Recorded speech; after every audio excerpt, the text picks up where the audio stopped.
দীর্ঘদিন ধরে বন্ধ থাকা হিন্দুস্তান কেবলস কারখানা পরিদর্শন করতে এলেন কেন্দ্রীয় রিজার্ভ পুলিশ বাহিনীর একটি বিশেষ দল।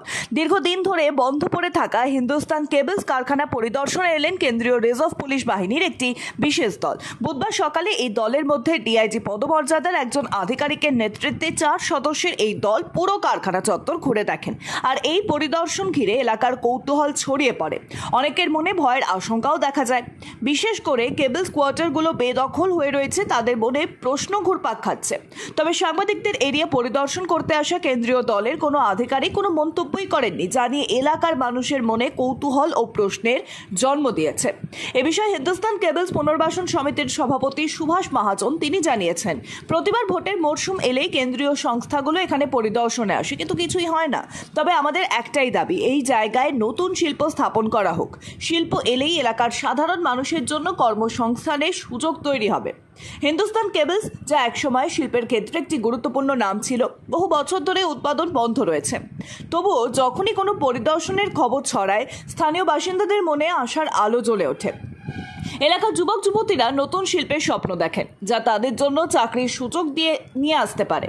কিন্তু বারবার পরিদর্শনের পরও কোনো সুস্পষ্ট ফলাফল না পাওয়ায় মানুষের মনে হতাশার ছায়াও পড়েছে।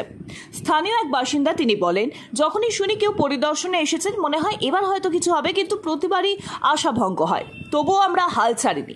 এলাকার মানুষের এই অপেক্ষা এবং আকাঙ্ক্ষা যেন এক অধরা স্বপ্নের মতো। পরিদর্শনের পর কী পদক্ষেপ নেওয়া হবে তা নিয়ে কোনো স্পষ্ট তথ্য এখনো পর্যন্ত পাওয়া যায়নি। হিন্দুস্তান কেবলসের ভবিষ্যৎ কী হবে তা নিয়ে স্থানীয়দের মনে উৎকণ্ঠা থাকলেও তারা এখনো আশাবাদী। নতুন শিল্পের সম্ভাবনা এবং কর্মসংস্থানের সূচকের প্রত্যাশায় তারা অপেক্ষা করে আছেন। সরকারি এবং সংশ্লিষ্ট কর্তৃপক্ষ কবেই অপেক্ষার অবসান ঘটাবে, সেটাই এখন এলাকার সবচেয়ে বড় প্রশ্ন। সিআরপিএফ এর অফিসাররা ছিল এবং দুখানা গাড়িতে ফোর্স নিয়ে এসেছিল। পুরো হিন্দুস্তান কেবলসটা পরিদর্শন করলো এবং তারপরে আমাদের এডি বিল্ডিংয়ে ইউনিট হেড যে আছে আর.এন. ওঝা, ওনার সাথে দীর্ঘক্ষণ মিটিং করবেন।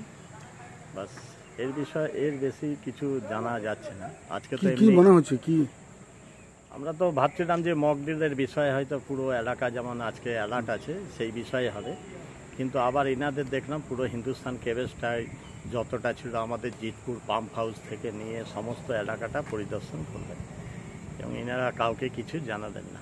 কি মনে হচ্ছে, কিছু মনে হবার নেই। কেন্দ্রীয় সরকার প্রতি বছর বছরে একবার দুবার করে এরকম পরিদর্শন করে। এখন নির্বাচন এসছে, নির্বাচনের আগে একটু বাংলাকে যদি কিছুভাবে মানুষকে বিভ্রান্ত করা যায়, অশান্ত করা যায়, এই চেষ্টা চলছে। আমাদের এখানে আমাদের বিধান উপাধ্যায় আছে, আমাদের চিন্তিত নই। আমাদের শিল্পের দাবি হলো ফ্যাক্টরি আসতে হবে, কর্মসংস্থানের দাবি আছে, চাকরি দিতে হবে। এর জন্য যা সহযোগিতা দরকার আমরা সবাই মিলে করব। আপনার নাম? আমার নাম সুভাষ মহাজন, হিন্দুস্তান কেবলস পুনর্বাসন সমিতি।